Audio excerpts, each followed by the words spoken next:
¿Puede una sola persona cambiar el rumbo completo de la historia del pensamiento? ¿Puede alguien, sin escribir una sola línea, convertirse en el punto de partida de la filosofía moral occidental? Y más inquietante aún, ¿estamos viviendo hoy más cerca del relativismo sofístico o del examen crítico socrático? Antes de Sócrates, la gran pregunta filosófica era, ¿de qué está hecho el universo? Después de Sócrates, la pregunta se transforma radicalmente. ¿Cómo debe vivir el ser humano? Este cambio no fue pequeño. Fue una revolución intelectual. Según datos curriculares de universidades europeas y latinoamericanas, más del 70% de los programas introductorios de filosofía occidental comienzan con el llamado giro antropológico, que se consolida en Sócrates. No con los físicos milesios, no con la cosmología presocrática. Con él. ¿Por qué? Porque con Sócrates, la filosofía deja de ser explicación del cosmos y se convierte en examen racional de la vida humana. Como afirmaba Werner Jäger en Paideia, Sócrates representa el despertar de la conciencia moral en Occidente, y Rodolfo Mondolfo, en El pensamiento antiguo, sostiene que con este capítulo, el predominio del problema antropológico alcanza su forma más decisiva. Pero aquí aparece el conflicto histórico. Sócrates no escribió nada. No tenemos tratados suyos. No dejó sistema. No dejó doctrina redactada. Y sin embargo, cambió todo. ¿Cómo es posible que alguien cuya voz solo conocemos por testimonios ajenos haya redefinido el destino de la filosofía? Platón lo convierte en protagonista de diálogos inmortales. Jenofonte lo retrata como maestro moral práctico. Aristóteles lo sistematiza como precursor del concepto universal. ¿Quién fue realmente Sócrates? En este video analizaremos en profundidad el capítulo dedicado a Sócrates en el libro segundo de El pensamiento antiguo de Rodolfo Mondolfo. Veremos por qué rompe tanto con la física presocrática como con el relativismo sofístico. Cómo su método, la ironía y la mayéutica, transforma la enseñanza. Por qué introduce la búsqueda de la definición universal y cómo inaugura el intelectualismo moral. Pero sobre todo, entenderemos algo más profundo. Con Sócrates nace el sujeto moral, nace la conciencia crítica, nace la exigencia de examinar la propia vida. Y aquí quiero que te detengas un momento. En una época como la nuestra, dominada por sobreinformación, redes sociales, algoritmos y opiniones instantáneas, ¿estamos examinando realmente nuestras creencias? ¿O simplemente repetimos discursos? Sócrates fue condenado a muerte por hacer preguntas. Preguntas incómodas, preguntas que desestabilizaban certezas, preguntas que obligaban a pensar. Y quizá esa sea la razón por la que sigue siendo tan actual. Porque la filosofía, desde entonces, ya no puede limitarse a explicar el mundo. Debe preguntarse cómo debemos vivir en él. Si eres estudiante universitario, este capítulo no es solo historia de la filosofía. Es el momento exacto en que nace la ética racional.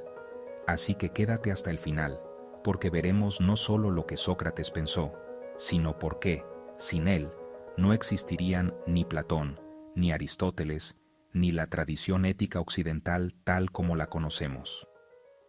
Comencemos. ¿Y si el mayor acto revolucionario en la historia de la filosofía no hubiera sido descubrir algo, sino dejar de buscar en el lugar equivocado? Este es el punto de partida del capítulo en Rodolfo Mondolfo. Antes de analizar su filosofía, debemos enfrentar un problema metodológico. Sócrates no dejó escritos. No existe un tratado suyo, no hay manuscritos, no hay obra sistemática. Todo lo que sabemos proviene de testimonios indirectos. Y aquí comienza la dificultad histórica. Las tres fuentes principales son Platón, Jenofonte, Aristóteles, pero cada una presenta una imagen distinta. Platón nos ofrece un Sócrates profundamente dialéctico, casi metafísico, en los diálogos medios y tardíos. En obras como la Apología o el Fedón, aparece como mártir de la verdad y buscador de definiciones universales. Jenofonte, en cambio, lo retrata como un maestro práctico, moralista, preocupado por la conducta cotidiana más que por problemas ontológicos complejos. Aristóteles, escribiendo una generación después, lo interpreta como iniciador del método inductivo y descubridor del concepto universal. Entonces, surge la pregunta central: ¿estamos leyendo al Sócrates histórico o al Sócrates platónico? El filólogo clásico Gregory Blastos dedicó décadas a este problema y afirmó que distinguir entre el Sócrates de Platón y el Sócrates real es uno de los mayores desafíos de la historiografía filosófica. De hecho, algunos estudios contemporáneos estiman que más del 60% de lo que tradicionalmente atribuimos a Sócrates podría estar influido por la elaboración literaria de Platón. Esto nos obliga a ser rigurosos. Mondolfo no intenta reconstruir una biografía exacta, no busca detalles anecdóticos, no se detiene en lo pintoresco, busca el núcleo filosófico. Y aquí aparece algo decisivo. Más que un sistema cerrado, Sócrates representa una actitud filosófica. Karl Jaspers sostenía que Sócrates pertenece a las figuras axiales de la humanidad, no por haber escrito tratados, sino por haber transformado la conciencia histórica. Pero avancemos un paso más. ¿Qué sabemos con cierta seguridad histórica? Sabemos que nació en Atenas alrededor del 470 a.C. Sabemos que participó como hoplita en campañas militares. Sabemos que fue juzgado y condenado en el 399 a.C. por impiedad y corrupción de la juventud. Y sabemos algo más importante. Sabemos que su actividad consistía en dialogar públicamente. No enseñaba en una escuela formal, no cobraba honorarios como los sofistas, interrogaba en plazas y gimnasios. Su filosofía no era un texto, era una práctica. La Apología de Platón recoge una frase que resume su misión. Una vida sin examen no merece ser vivida. Ahora bien, detengámonos. ¿Qué significa que el fundador de la ética occidental no haya dejado escritos? En términos académicos, esto implica que Sócrates no fundó una doctrina, sino un método. Y este punto es crucial para entender a Mondolfo, porque el problema de las fuentes no es solo historiográfico, es filosófico. Si dependemos de interpretaciones, entonces lo esencial no es la letra, sino el espíritu del pensamiento socrático. Y aquí aparece la tesis de Mondolfo. Más que reconstruir un sistema, debemos identificar el núcleo conceptual que todas las fuentes coinciden en atribuirle. Ese núcleo incluye la búsqueda de definiciones universales, la crítica al relativismo sofístico, el examen racional de la vida moral, el método dialéctico. Pregunta para ti: ¿es posible que la ausencia de escritos haya fortalecido el impacto de Sócrates? Piensa en esto. Los presocráticos dejaron fragmentos. Platón dejó diálogos. Aristóteles dejó tratados sistemáticos. Sócrates dejó una influencia. Y esa influencia fue tan poderosa que, según estudios de historia intelectual, más del 80% de las escuelas filosóficas posteriores en Grecia, académicos, cínicos, estoicos, se consideraban herederas directas o indirectas de su figura. Eso no ocurre con un simple personaje anecdótico, ocurre con un punto de inflexión histórico. Mondolfo nos invita entonces a cambiar la pregunta. No se trata de preguntar ¿quién fue exactamente Sócrates?, sino ¿qué transformación introduce en la historia del pensamiento? Y para responder a eso, debemos ir más allá de las diferencias entre Platón, Jenofonte y Aristóteles. Debemos buscar lo que permanece constante en todas las versiones, la centralidad del problema moral. Así, el problema de las fuentes no debilita la figura de Sócrates, la vuelve más significativa, porque lo que importa no es el detalle biográfico, es el giro que inaugura, y ese giro, como veremos en el próximo capítulo, consiste en una doble ruptura radical, con la cosmología presocrática y con el relativismo sofístico. Pero antes de avanzar, te dejo una última pregunta. Si tu pensamiento solo pudiera sobrevivir a través de las interpretaciones de otros, ¿qué núcleo esencial quisieras que permaneciera? Reflexiónalo. Ahora sí, Avancemos hacia la ruptura que cambió el rumbo de la filosofía. ¿Y si el verdadero poder de Sócrates no estuviera en sus respuestas, sino en sus preguntas? ¿Qué pasaría si el verdadero giro intelectual no consistiera en encontrar una nueva respuesta sobre el universo, sino en cambiar radicalmente la pregunta? Eso es exactamente lo que ocurre con Sócrates. Rodolfo Mondolfo muestra que Sócrates introduce una doble ruptura histórica. Primero, rompe con la cosmología presocrática. Segundo, rompe con el relativismo sofístico, y esta doble ruptura redefine el sentido mismo de la filosofía. Antes de Sócrates, la pregunta dominante era cosmológica. ¿Cuál es el arché del universo? Tales decía, el agua. Anaximandro, el apeirón. Anaxímenes, el aire. Heráclito, el fuego. Parménides, el ser. La filosofía nacía como explicación racional del cosmos. Incluso Aristóteles, en la metafísica, reconoce que los primeros filósofos investigaban las causas y principios de la naturaleza. Pero Sócrates abandona esta investigación. Y aquí debemos ser precisos, no porque desprecie el conocimiento, no porque sea antiintelectual, sino porque considera que esa pregunta no resuelve el problema humano fundamental. En la Apología, según Platón, Sócrates afirma que intentó estudiar la naturaleza, pero quedó insatisfecho. Descubrió algo inquietante. Podemos saber de qué está hecho el mundo, y aún así no saber cómo vivir. Detente aquí. Hoy, en pleno siglo XXI, sabemos más sobre la estructura del universo que cualquier generación anterior. Sin embargo, estudios recientes en ética aplicada muestran que el avance científico no ha reducido proporcionalmente los dilemas morales complejos. La ciencia avanza. La pregunta ética permanece. Eso es exactamente lo que Sócrates intuye. La cosmología explica el mundo, pero no responde. ¿Qué es la justicia? Y aquí ocurre el giro antropológico. La filosofía deja de mirar el cielo y comienza a mirar al hombre.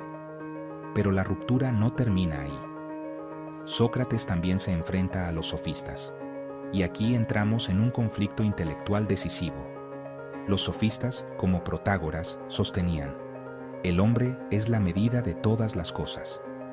En términos contemporáneos, podríamos traducirlo así: la verdad depende del punto de vista. La justicia depende del contexto. La moral depende de la convención. Hoy, múltiples encuestas en ética contemporánea muestran que más del 60% de estudiantes universitarios tienden a afirmar que la moral es relativa a cada cultura. Es decir, la intuición sofística sigue viva. Pero Sócrates considera que esta postura tiene un problema profundo.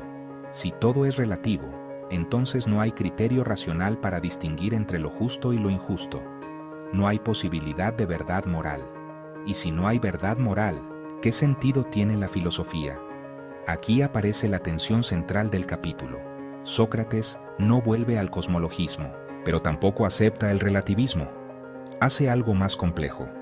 Afirma que la verdad moral existe, pero debe buscarse críticamente. No se impone por tradición, no se acepta por autoridad, no depende de la opinión mayoritaria. Se investiga, se examina, se define. Karl Popper, siglos después, defendería el racionalismo crítico como actitud fundamental del pensamiento occidental. En muchos sentidos, Sócrates inaugura esa tradición. Aquí llegamos al núcleo conceptual que Mondolfo subraya. Con Sócrates, el problema central deja de ser ¿de qué está hecho el mundo? Y pasa a ser ¿qué es la virtud? ¿Qué es la justicia? ¿Qué es el bien? No son preguntas anecdóticas, son preguntas estructurales, porque definen el modo en que vivimos. Aristóteles afirmará en la Ética a Nicómaco que toda acción humana tiende hacia algún bien. Pero esa idea no surge de la nada. Se origina en el giro socrático. Sócrates convierte la filosofía en ética en sentido estricto, no como código de normas, sino como investigación racional del bien. Y aquí te pregunto, ¿puede una sociedad sostenerse sin una idea compartida de justicia? Si todo es relativo, ¿cómo resolvemos conflictos? Si todo depende de la opinión, ¿qué diferencia hay entre argumentar y persuadir emocionalmente? Los sofistas enseñaban retórica. Sócrates exige definición. Los sofistas enseñaban a ganar debates. Sócrates exige verdad. Esa es la ruptura. Lo interesante es que Sócrates no funda una escuela formal en este momento. No escribe un tratado contra la cosmología. No publica un manifiesto contra el relativismo. Simplemente empieza a preguntar. Y al preguntar, transforma el eje de la filosofía. Rodolfo Mondolfo insiste en que esta transformación no es superficial, es estructural. Con Sócrates, el problema antropológico alcanza su forma decisiva. La filosofía se convierte en examen racional de la vida humana. Y aquí aparece una consecuencia profunda. Si la pregunta central es ¿cómo debemos vivir?, entonces la filosofía deja de ser especulación distante, se convierte en práctica, en exigencia, en responsabilidad. Ahora quiero dejarte una pregunta que anticipa el siguiente capítulo. Si Sócrates rompe con la cosmología y rechaza el relativismo, ¿cómo investiga entonces la verdad? ¿Qué método utiliza para evitar tanto el dogmatismo como el escepticismo? Porque aquí está el verdadero genio socrático. No solo cambia el tema, cambia el método, y ese método, la ironía y la mayéutica, será la herramienta que permita buscar definiciones universales sin caer en imposiciones autoritarias. En el próximo capítulo analizaremos precisamente esa innovación metodológica que transformó para siempre la forma de filosofar. Porque el verdadero poder de Sócrates no estuvo en una teoría escrita, estuvo en la manera de preguntar. ¿Puede existir ciencia sin conceptos universales? ¿Podemos hablar seriamente de justicia, virtud o bien si no sabemos exactamente qué significan? ¿Y si el método socrático fuera más revolucionario que cualquier doctrina? Hasta ahora hemos visto la doble ruptura, abandono de la cosmología y crítica al relativismo sofístico. Pero surge una pregunta decisiva. Si Sócrates no escribe tratados, si no expone un sistema cerrado, ¿cómo filosofa? La respuesta está en su método, y aquí, como subraya Rodolfo Mondolfo, se encuentra su innovación más profunda. No es solo que pregunta, es cómo pregunta. Comencemos con la ironía. Solo sé que no sé nada. Esta frase, atribuida a Sócrates en la tradición platónica, no es una declaración escéptica. No significa que el conocimiento sea imposible. Significa que el punto de partida del conocimiento es reconocer la propia ignorancia. Pero detente aquí. ¿Cuántas discusiones académicas comienzan realmente desde la conciencia de ignorancia? La ironía socrática cumple una función crítica, desmonta falsas seguridades, revela contradicciones internas, expone incoherencias conceptuales. El procedimiento es sencillo, pero devastador. Sócrates pregunta, ¿qué es la justicia? El interlocutor responde con un ejemplo. Sócrates muestra que el ejemplo no es suficiente, o que conduce a contradicciones, o que no puede aplicarse universalmente. Y así, el interlocutor descubre que no sabía lo que creía saber. Aristóteles, en la Metafísica, señala que el asombro es el origen de la filosofía. En Sócrates, el asombro se produce al descubrir la propia ignorancia. La ironía no humilla, despierta. Karl Popper afirmaba que el progreso del conocimiento se basa en la crítica de los errores. Sócrates anticipa esta lógica. Primero, eliminar lo falso, luego, buscar lo verdadero. Ahora te pregunto, ¿estamos dispuestos a que nuestras creencias más firmes sean sometidas a examen? Porque la ironía socrática no es cómoda, es desestabilizadora, y por eso fue peligrosa en Atenas. Después de la ironía, viene la mayéutica. Mayéutica significa arte de parir. Sócrates, hijo de una partera, utiliza esta metáfora para describir su función filosófica. Él no transmite conocimiento como un maestro tradicional. No deposita contenidos. Ayuda a dar a luz ideas que el interlocutor debe descubrir por sí mismo. Aquí está el giro pedagógico radical. La verdad no se impone, se construye dialógicamente. Estudios contemporáneos en pedagogía universitaria muestran que el aprendizaje activo puede aumentar la retención hasta un 40 o 50% frente a métodos puramente expositivos. Sócrates practicaba aprendizaje activo hace 2400 años. No daba conferencias magistrales, interrogaba, guiaba, provocaba. La mayéutica supone que la razón es común a todos, que el interlocutor puede, mediante preguntas adecuadas, acceder a definiciones más universales. Aquí reaparece la exigencia eleática de coherencia, pero aplicada al ámbito moral. No basta con persuadir, hay que argumentar sin contradicción. Y aquí surge una cuestión clave. ¿Es la verdad algo que se posee o algo que se busca en diálogo? Para Sócrates es lo segundo. La combinación de ironía y mayéutica constituye la dialéctica socrática. No es un monólogo, es un proceso, un movimiento del pensamiento. Se parte de una opinión común, se examina críticamente, se detectan contradicciones, se busca una definición más precisa. Este proceso no garantiza una respuesta definitiva, pero garantiza algo más importante: rigor conceptual. Mondolfo subraya que aquí se produce una transformación decisiva. La filosofía deja de ser acumulación de teorías sobre el cosmos y se convierte en examen racional de conceptos morales. La dialéctica socrática no busca información, busca definición, y aquí anticipa algo fundamental para Platón y Aristóteles: la centralidad del concepto universal. Pero atención, el método no es neutral, tiene implicaciones éticas profundas. Si la verdad se busca en diálogo, entonces el otro no es enemigo, es colaborador en la búsqueda. Si el conocimiento exige examen, entonces la vida debe ser examinada. Por eso Sócrates afirma, según Platón, una vida sin examen no merece ser vivida. No está hablando solo de teoría, está hablando de práctica existencial. La dialéctica no es técnica argumentativa, es forma de vida. Y aquí se entiende por qué Sócrates fue percibido como amenaza. No imponía doctrinas, pero cuestionaba creencias. No fundaba dogmas, pero exigía coherencia. En una ciudad democrática, donde la retórica era herramienta política central, este método desestabilizaba certezas públicas.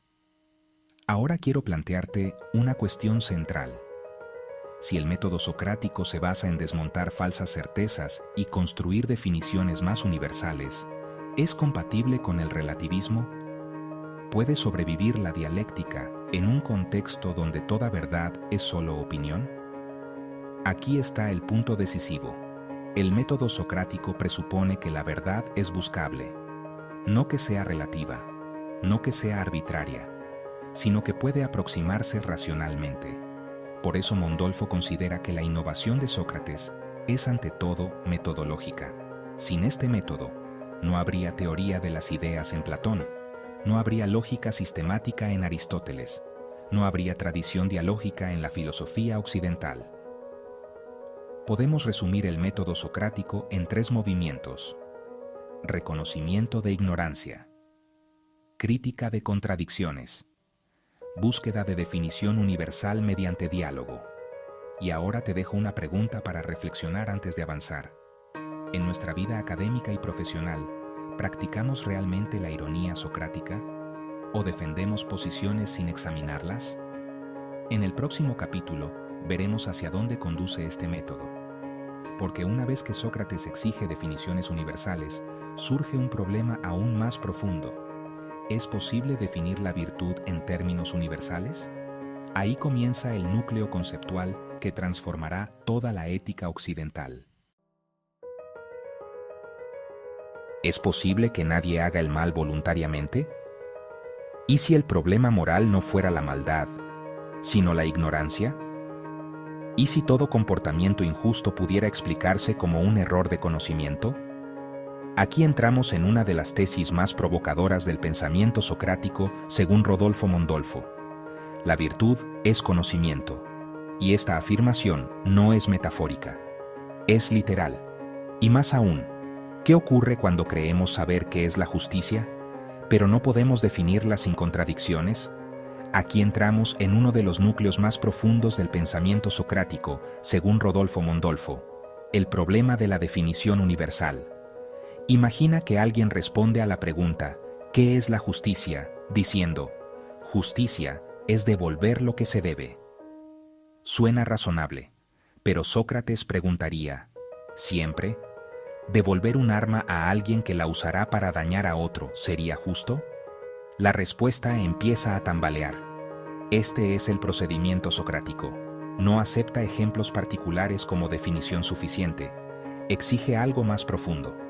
No basta con enumerar acciones justas. Hay que captar qué hace que todas ellas sean justas. Aquí aparece una distinción clave. Ejemplo no es esencia. Caso particular no es definición universal.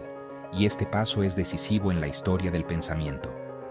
Contra el relativismo sofístico, Sócrates sostiene que debe existir una definición universal de la virtud, no una opinión, no una convención, no una simple costumbre cultural. Universal significa que la definición debe aplicarse a todos los casos sin contradicción. Aristóteles afirmará más tarde, en la Metafísica, que Sócrates fue el primero en buscar definiciones universales mediante inducción.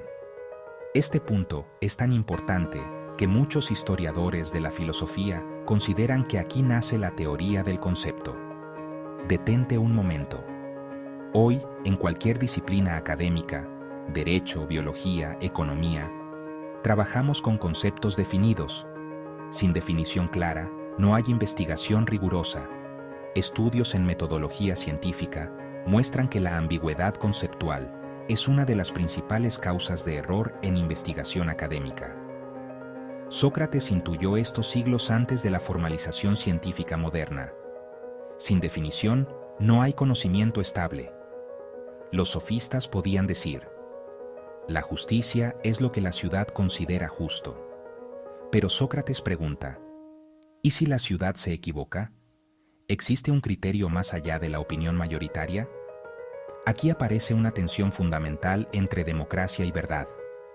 En la Atenas del siglo V a.C., las decisiones se tomaban por votación. Pero Sócrates no identifica mayoría con verdad. La definición universal no depende del consenso, depende de la coherencia racional. Karl Popper diría siglos después que la verdad no se establece por autoridad, sino por crítica racional. Sócrates anticipa esta lógica. La definición universal no es dogma impuesto, es resultado de examen crítico. Mondolfo insiste en que esta universalidad no es autoritarismo. No se trata de afirmar, esto es así porque lo digo yo. Se trata de justificar racionalmente por qué una definición es válida en todos los casos. Aquí ocurre algo histórico. El problema antropológico se vuelve conceptual. No basta preguntarse cómo vivir. Hay que preguntarse qué significa vivir virtuosamente. La ética deja de ser simple tradición moral y se convierte en búsqueda de esencia. Este es el paso que prepara directamente la teoría de las ideas en Platón. Porque si existe una definición universal de justicia, entonces la justicia no se reduce a actos particulares. Debe haber una forma inteligible que fundamenta todos los casos. Sin Sócrates, esta exigencia conceptual no habría surgido con la misma fuerza. Y aquí te pregunto, cuando usamos palabras como libertad, dignidad o igualdad, ¿sabemos realmente qué estamos diciendo? ¿O repetimos términos sin examinarlos? Sócrates no toleraría definiciones vagas. Cada término debía soportar el examen dialéctico. Es importante entender que la definición universal no es solo un resultado, es un proceso. Se construye mediante diálogo, se somete a objeciones, se corrige ante contradicciones. No es una revelación inmediata, es una conquista racional. En este sentido, Sócrates no impone conceptos, los busca. Y esa búsqueda es infinita. Muchos diálogos platónicos terminan sin definición definitiva. ¿Por qué? porque lo importante no es cerrar el problema, es purificar el pensamiento. Aquí vemos nuevamente la coherencia con el método socrático. Ironía para desmontar, mayéutica para construir, definición universal como meta regulativa. La exigencia socrática de definición universal tendrá consecuencias enormes. Permitirá el desarrollo de la teoría de las ideas en Platón, la sistematización lógica en Aristóteles, la construcción de la ética racional en la tradición occidental. Sin conceptos universales, no habría ciencia normativa, no habría derecho racional, no habría ética filosófica. Por eso Mondolfo considera este paso como decisivo. Aquí la filosofía alcanza un nuevo nivel de abstracción. Deja atrás la simple descripción de conductas y se convierte en análisis conceptual. Ahora reflexiona. ¿Es posible que muchas discusiones contemporáneas fracasen porque nunca definimos con precisión los conceptos que usamos? Si Sócrates estuviera hoy en una red social, probablemente no publicaría afirmaciones. Haría preguntas, preguntaría, ¿qué entiendes por libertad? ¿Qué entiendes por justicia? ¿Es coherente tu definición en todos los casos? Y probablemente nos incomodaría, porque definir exige rigor, y el rigor exige abandonar ambigüedades cómodas. Podemos sintetizar el núcleo de este capítulo en 3 ideas. Primero, no bastan ejemplos particulares. Segundo, debe existir una definición universal de la virtud. Tercero, la ética se convierte en búsqueda conceptual rigurosa. Aquí nace la teoría del concepto. Aquí comienza la transformación que llevará a Platón a formular la teoría de las ideas. Pero surge un problema aún más radical. Si existe una definición universal del bien, ¿qué relación tiene con el conocimiento? ¿Es posible obrar mal sabiendo qué es el bien? En el próximo capítulo entraremos en la tesis más provocadora de Sócrates. La virtud es conocimiento, y esa afirmación cambiará para siempre la forma de entender la moral. ¿En qué momento la filosofía dejó de explicar el mundo y comenzó a exigir que examináramos nuestra propia vida? Sócrates sostiene que la virtud es saber, el mal es ignorancia, nadie obra mal voluntariamente. Detente aquí. Esto contradice nuestra experiencia cotidiana. Parece evidente que muchas personas saben que algo está mal, y aún así lo hacen. Entonces, ¿qué quiere decir Sócrates? Para entenderlo, debemos recordar el capítulo anterior. Si la virtud tiene una definición universal, entonces conocer esa definición implica comprender racionalmente el bien. Y si el bien es conocido con claridad, la razón necesariamente lo elige. Aquí aparece el núcleo del intelectualismo moral. El alma humana tiende naturalmente al bien. Si elige el mal, es porque desconoce verdaderamente lo que es bueno. Aristóteles, en la Ética a Nicómaco, criticará esta posición al introducir el concepto de acrasia, la debilidad de la voluntad. Pero para Sócrates, la voluntad no está separada del conocimiento. Conocer el bien es querer el bien. Aquí surge la objeción inmediata. ¿No es esto excesivamente racionalista? Las investigaciones contemporáneas en psicología moral, como las de Jonathan Haidt, muestran que muchas decisiones morales están influenciadas por intuiciones emocionales antes que por razonamiento deliberado. Sin embargo, debemos comprender a Sócrates en su contexto. Su afirmación no es empírica en sentido moderno, es normativa. Está afirmando que el error moral es un error racional, que si alguien comprendiera plenamente las consecuencias y la naturaleza del bien, no elegiría el mal. En otras palabras, el mal es falta de comprensión profunda. Ahora te pregunto, ¿cuántas decisiones equivocadas en tu vida han estado vinculadas a información incompleta o comprensión limitada? Sócrates radicaliza esta intuición. No hay malicia pura, hay ignorancia estructural. Aquí ocurre algo decisivo en la historia de la ética. La moral se racionaliza completamente. No depende de tradición, no depende de emoción, no depende de autoridad, depende del conocimiento. Karl Jaspers afirmaba que Sócrates transforma la ética en tarea racional autónoma, y Mondolfo subraya que aquí se manifiesta la continuidad con el rigor lógico heredado de la tradición eleática. Recordemos a Parménides: el ser es coherente consigo mismo. Sócrates traslada esta exigencia de coherencia al ámbito moral. La vida debe ser coherente con el conocimiento del bien. Y si no lo es, el problema está en el conocimiento. Esta tesis tiene consecuencias profundas. Primero, educar no es solo transmitir información, es formar moralmente. Si la virtud es conocimiento, la educación se convierte en herramienta ética fundamental.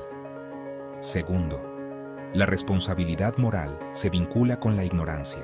Pero atención, ignorancia no significa falta de datos, significa no haber alcanzado definición universal clara del bien. Tercero, la ética deja de ser imposición externa, se convierte en autoconocimiento racional. Por eso Sócrates insiste en el examen constante. La moral es reflexión permanente. Sin embargo, la tesis socrática deja preguntas abiertas. Si nadie obra mal voluntariamente, ¿cómo explicamos la injusticia sistemática? Si el mal es ignorancia, ¿es suficiente la educación para resolver los problemas morales?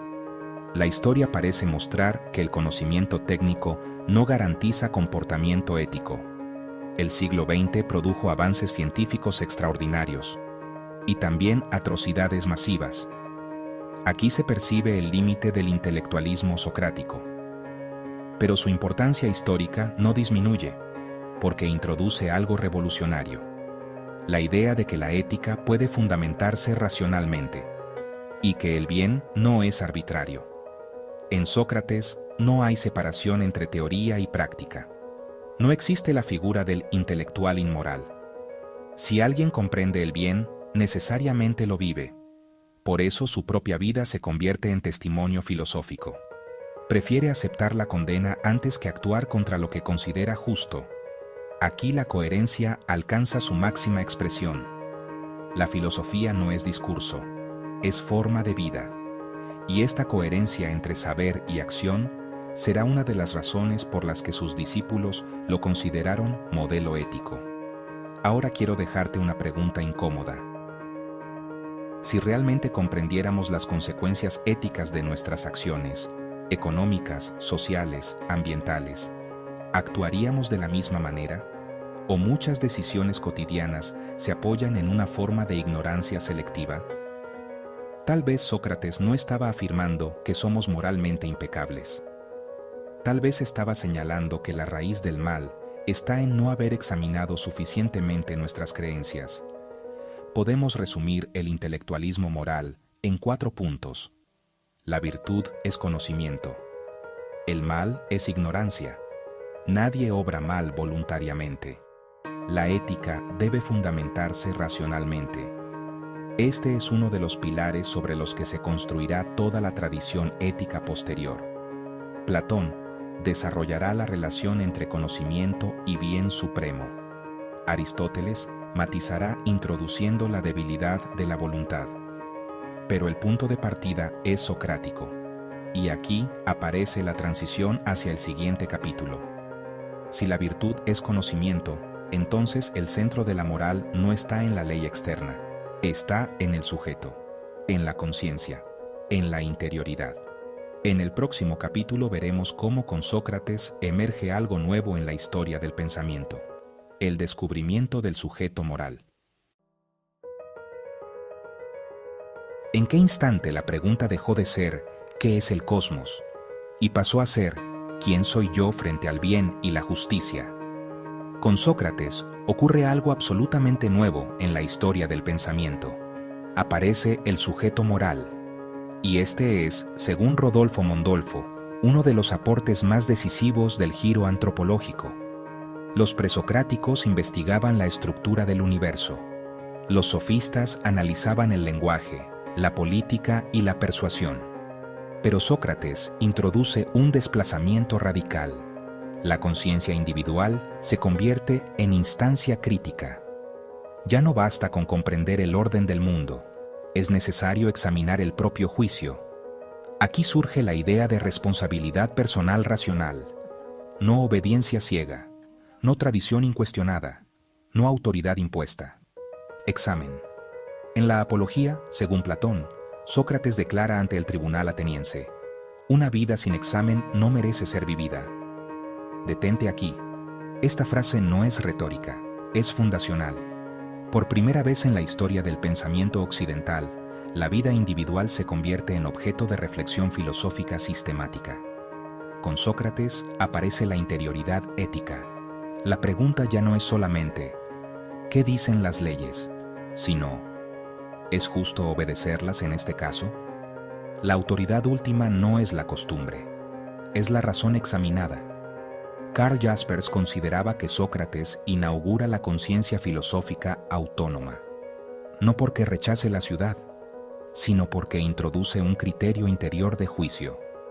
Y aquí emerge algo extraordinario: la idea de que el individuo puede estar moralmente por encima de la opinión mayoritaria.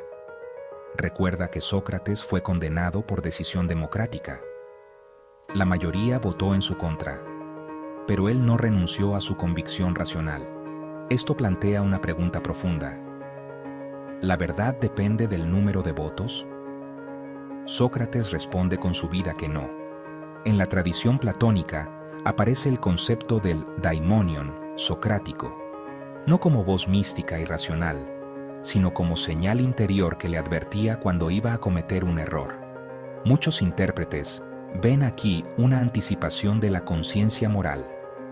No es revelación externa, es advertencia interior. En términos contemporáneos, podríamos decir que Sócrates inaugura la dimensión reflexiva del sujeto. La moral deja de ser exclusivamente externa, se vuelve autorreflexiva. Estudios en ética contemporánea muestran que el desarrollo moral avanzado implica capacidad de autorreflexión crítica y autonomía racional. Sócrates ya estaba operando en ese nivel. Aquí surge otro elemento decisivo.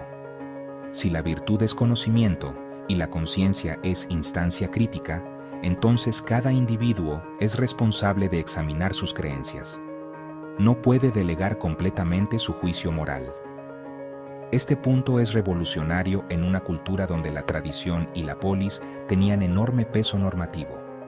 La filosofía se convierte en tarea personal, y esta interioridad ética será desarrollada posteriormente por Platón, en la teoría del alma racional, los estoicos, en la idea de autarquía moral, y siglos después, por Kant, en la autonomía de la razón práctica. Pero el punto de partida es socrático. No estamos ante una simple teoría, estamos ante una forma de vida. Sócrates no escribe tratados sobre conciencia moral. La practica. Prefiere aceptar la muerte antes que traicionar lo que considera justo. Su coherencia entre pensamiento y acción convierte la filosofía en existencia examinada. Por eso su figura impactó tanto en sus discípulos. No era solo un pensador, era un modelo ético. Ahora quiero que te hagas esta pregunta. Si tuvieras que elegir entre obedecer la mayoría o ser coherente con tu razón examinada, ¿qué elegirías? Esta tensión entre individuo y comunidad comienza aquí. Rodolfo Mondolfo subraya que con Sócrates la ética adquiere una dimensión nueva. Se convierte en conciencia reflexiva. Ya no es solo norma social, es examen personal. Y este descubrimiento del sujeto moral es condición necesaria para todo desarrollo posterior de la filosofía. Sin conciencia individual crítica, no habría teoría de la responsabilidad, no habría ética racional autónoma, no habría filosofía moral sistemática. Aquí la historia del pensamiento cambia de eje. La pregunta filosófica ya no se dirige primero al universo, se dirige al sujeto. Vivimos en una era de hiperconectividad, opiniones instantáneas, reacciones automáticas, decisiones aceleradas. Pero la exigencia socrática permanece: examinar antes de afirmar, reflexionar antes de actuar. En estudios recientes sobre toma de decisiones, se observa que el pensamiento reflexivo reduce errores impulsivos significativamente frente a decisiones puramente reactivas. Sócrates estaba defendiendo, en términos antiguos, algo que hoy la psicología cognitiva confirma. La reflexión fortalece la racionalidad moral. Podemos condensar este capítulo en 5 puntos fundamentales. Con Sócrates surge la conciencia individual como instancia crítica. La responsabilidad moral se vuelve personal. La ética adquiere interioridad reflexiva. La verdad no depende de la mayoría. La filosofía se convierte en examen de la propia vida. Y aquí nos acercamos al núcleo del conflicto con los sofistas. Porque si el sujeto moral examina críticamente, ¿cómo se relaciona esto con el relativismo? En el próximo capítulo, veremos cómo Sócrates defiende la universalidad ética frente a la multiplicidad de opiniones, y ahí entenderemos por qué su pensamiento representa una alternativa radical al relativismo sofístico. Pero antes de avanzar, quédate con esta idea. Con Sócrates nace el individuo moral racional, y con él comienza la historia de la ética como autoconciencia crítica. ¿Puede una filosofía cambiar la historia y aún así quedar incompleta? ¿Es posible que el pensamiento que funda la ética racional tenga, al mismo tiempo, límites estructurales? Aquí llegamos al núcleo del enfrentamiento entre Sócrates y la sofística. Rodolfo Mondolfo muestra que el conflicto no es superficial, es estructural. Está en juego la posibilidad misma de la ética como conocimiento racional. El relativismo sofístico. Los sofistas defendían la multiplicidad de opiniones. Protágoras afirmaba: el hombre es la medida de todas las cosas. Esto puede interpretarse como una forma temprana de relativismo epistemológico y moral. Lo justo para una ciudad puede no serlo para otra. Lo verdadero para uno puede no serlo para otro. En términos contemporáneos, esta postura sigue vigente. Encuestas actuales en ética intercultural muestran que una mayoría significativa de estudiantes universitarios tiende a afirmar que no existen valores universales absolutos. Pero aquí surge una dificultad lógica. Si toda verdad es relativa, ¿esa afirmación también lo es? Si afirmo que todo es relativo, ¿esa frase es absolutamente verdadera? Aquí aparece una tensión interna que Sócrates detecta con su método dialéctico. La respuesta socrática. Sócrates no niega la diversidad de opiniones, pero sostiene que la multiplicidad no elimina la posibilidad de verdad. Puede haber desacuerdo, y sin embargo, existir una definición universal correcta. La universalidad ética no significa imposición dogmática, significa posibilidad de fundamentación racional. Mondolfo insiste en este punto. La universalidad en Sócrates no es autoritarismo, no es verdad revelada, es verdad buscada críticamente. Esto marca una diferencia radical con el relativismo. El relativismo afirma: no hay verdad moral objetiva. Sócrates responde: debemos buscarla mediante examen racional, verdad y diálogo. Aquí aparece un matiz importante. La universalidad ética no se impone por fuerza, se construye en diálogo. La definición universal surge del examen crítico, no de la autoridad. Karl Popper, siglos después, defendería que el conocimiento avanza mediante crítica racional abierta. Sócrates inaugura esa actitud. La verdad moral no depende del poder, depende de la coherencia. Por eso el método socrático es esencial.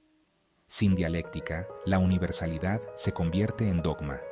Con dialéctica, la universalidad es resultado de búsqueda crítica. Universalidad y razón.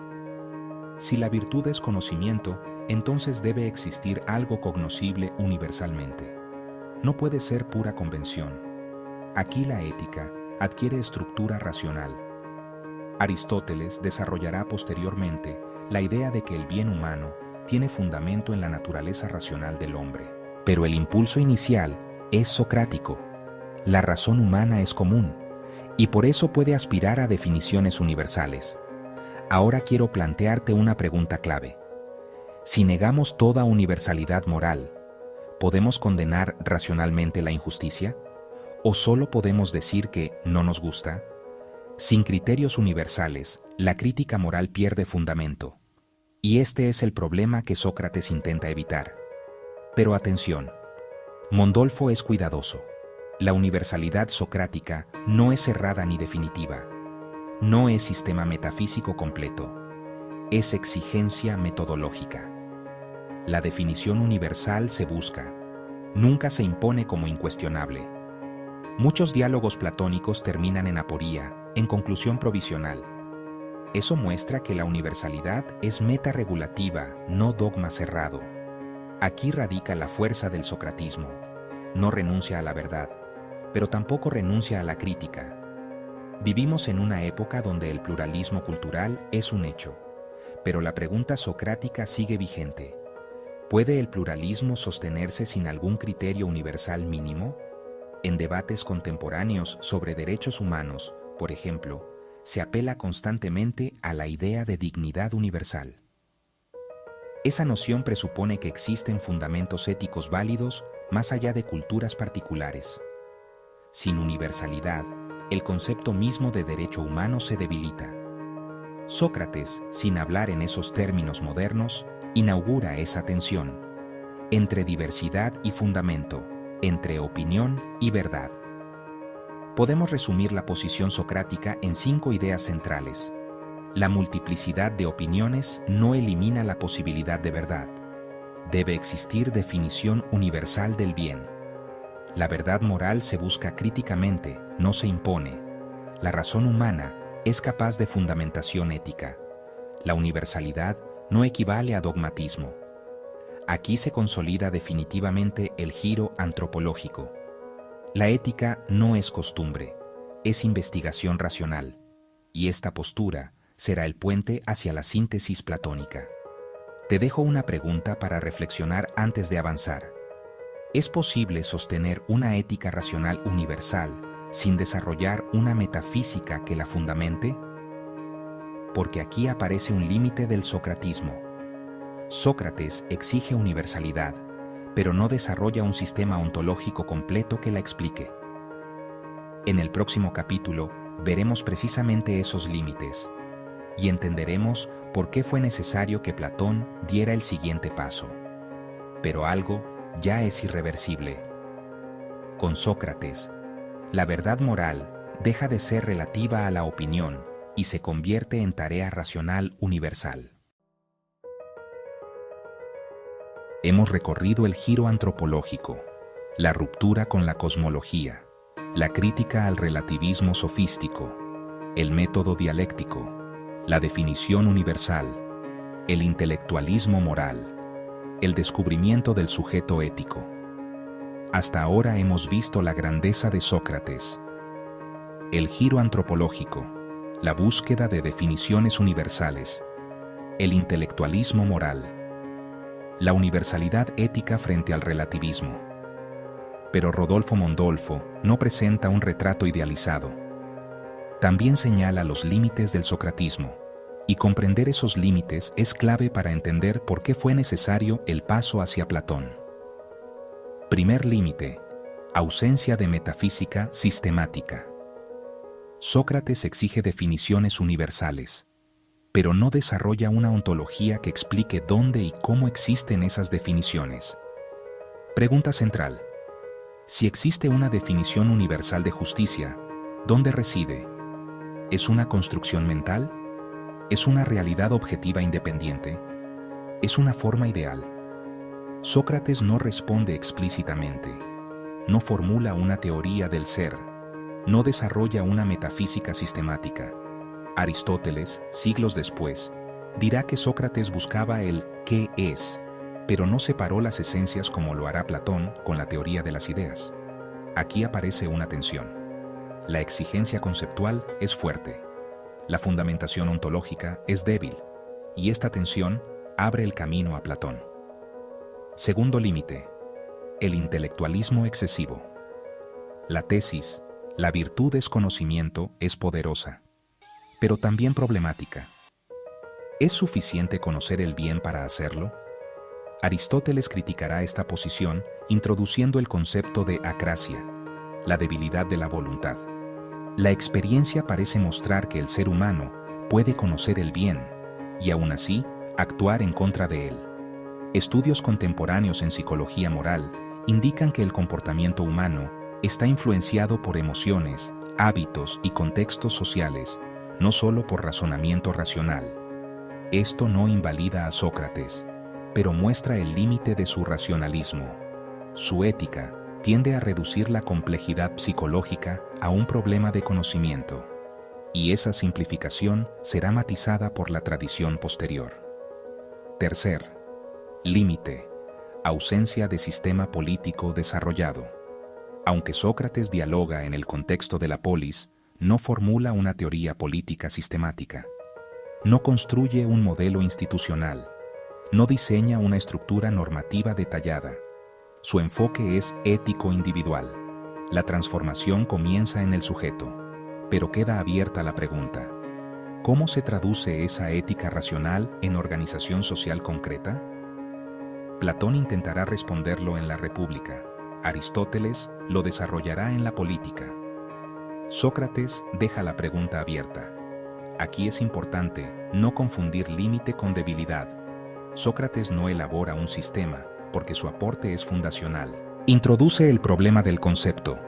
Introduce la exigencia de universalidad. Introduce el examen racional de la vida. Su función histórica no es cerrar la filosofía, es abrirla. Karl Jaspers consideraba que ciertas figuras históricas no construyen sistemas definitivos, sino que inauguran procesos irreversibles. Sócrates pertenece a esa categoría. Sin él, no habría teoría de las ideas. Sin él, no habría ética aristotélica. Sin él, no habría tradición dialéctica occidental. Aquí comprendemos la función histórica del socratismo. Sócrates plantea preguntas que él mismo no sistematiza completamente. Exige definición universal, pero no explica su estatuto ontológico.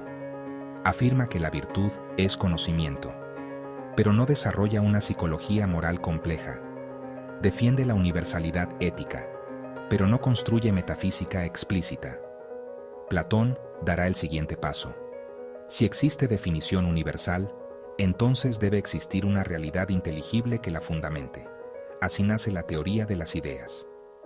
Pero ese desarrollo sería imposible sin la exigencia socrática previa. Ahora quiero plantearte una cuestión profunda. ¿Es preferible una filosofía abierta que inaugura problemas o un sistema cerrado que pretende resolverlos todos? Sócrates elige la apertura. Prefiere el diálogo inacabado a la construcción dogmática. Muchos diálogos platónicos terminan en aporía, sin conclusión definitiva. Eso no es fracaso, es coherencia con el espíritu socrático. La filosofía no es posesión absoluta de la verdad, es búsqueda racional constante. A pesar de sus límites, el impacto de Sócrates es inmenso. Introduce el problema del concepto.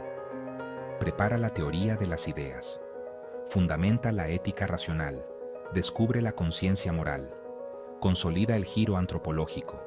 Su figura funciona como puente histórico entre la cosmología presocrática y la metafísica platónica, entre el relativismo sofístico y la sistematicidad aristotélica. Por eso Mondolfo considera este capítulo decisivo en la estructura del libro segundo. Podemos condensar los límites del socratismo en 4 puntos. No desarrolla una metafísica sistemática. No formula una ontología explícita de los universales. Su intelectualismo puede parecer excesivamente racionalista. No construye teoría política sistemática completa. Pero precisamente por eso, su pensamiento actúa como detonante histórico. No cierra la filosofía, la impulsa hacia su madurez. Ahora estamos en condiciones de comprender la función estructural del capítulo dentro del libro segundo. Sócrates no es el punto final, es el punto de inflexión. Pero antes de avanzar, quédate con esta idea.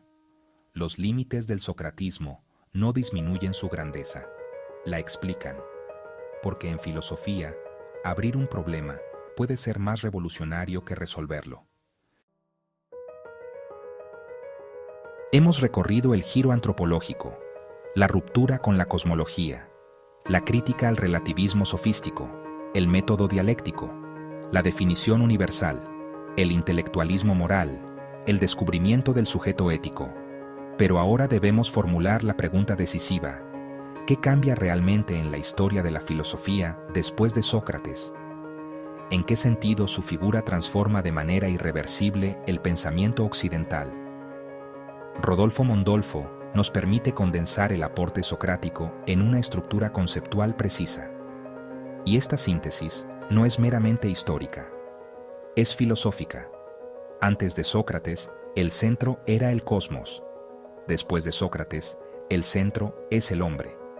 Pero no el hombre como medida subjetiva, al estilo sofístico, sino el hombre como sujeto racional que debe examinar su vida. La filosofía deja de preguntar exclusivamente ¿cuál es el principio del universo? Y comienza a preguntar ¿qué es la justicia? ¿Qué es la virtud? ¿Qué es el bien? Aquí nace la ética como disciplina racional autónoma. Sócrates no se conforma con ejemplos, exige esencia, no acepta opiniones cambiantes, busca conceptos universales. Aristóteles reconocerá que Sócrates fue el primero en centrar la investigación filosófica en la definición universal. Este paso inaugura la teoría del concepto. Sin esta exigencia, no habría ciencia conceptual. No habría metafísica sistemática. No habría lógica formal posterior. La filosofía adquiere rigor. La tesis del intelectualismo moral racionaliza la ética. El mal deja de ser simple perversidad. Se convierte en ignorancia. Esto implica que la educación es núcleo de la vida moral. Implica que el conocimiento tiene dimensión ética. Y aunque esta tesis será discutida por Aristóteles y por toda la tradición posterior, marca el punto de partida de la ética racional occidental. Con Sócrates aparece el sujeto moral autónomo.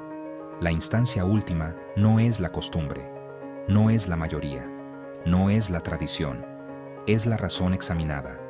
Una vida sin examen no merece ser vivida. Esta afirmación inaugura la interioridad ética, y esta interioridad será desarrollada por Platón, por los estoicos, por la tradición cristiana, por la modernidad kantiana. Pero el gesto originario es socrático. La ética deja de ser convención, se convierte en tarea racional. La verdad moral no es impuesta, es buscada críticamente.